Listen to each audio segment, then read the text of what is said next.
Pemadaman listrik yang terjadi di Bali menjadi bahan evaluasi DPR untuk melihat kinerja PLN dalam menjaga pasokan listrik di Pulau Dewata.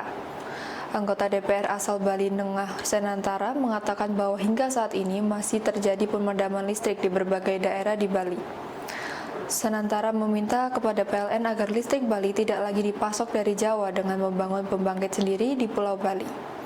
Dalam waktu dekat, pihaknya akan memanggil PLN untuk meminta penjelasan mengenai terjadinya pemadaman listrik di Pulau Bali. Blackout atau pemadaman listrik total kembali melanda Bali. Akibatnya sebagian besar aktivitas warga dan fasilitas publik lumpuh selama hampir 10 jam.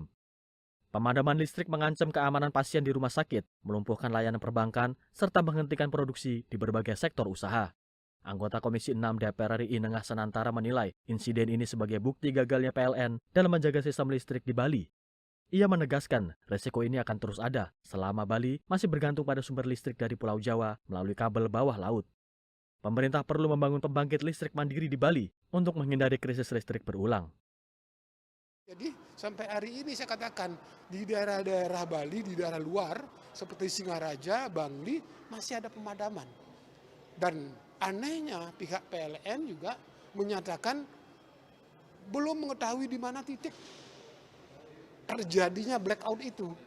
Nah mudah-mudahan dalam waktu dekat ini bisa diketahui karena pada tahun 2024 kalau nggak salah di bulan Juni ya terjadi blackout juga.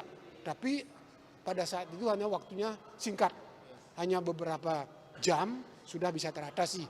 Ini yang paling fenomenal, ya paling dahsyat, benar-benar kita kaget gitu dengan kinerjanya PLN. Komisi 6 DPR RI akan memanggil PLN untuk menuntut penjelasan teknis sekaligus meminta adanya strategi perbaikan jangka panjang. Inengah Senantara menegaskan Bali harus dilindungi dengan infrastruktur energi yang mandiri dan stabil, mengingat perannya sebagai destinasi pariwisata dunia. Samuel dan Kiki, TVR Parlemen melaporkan.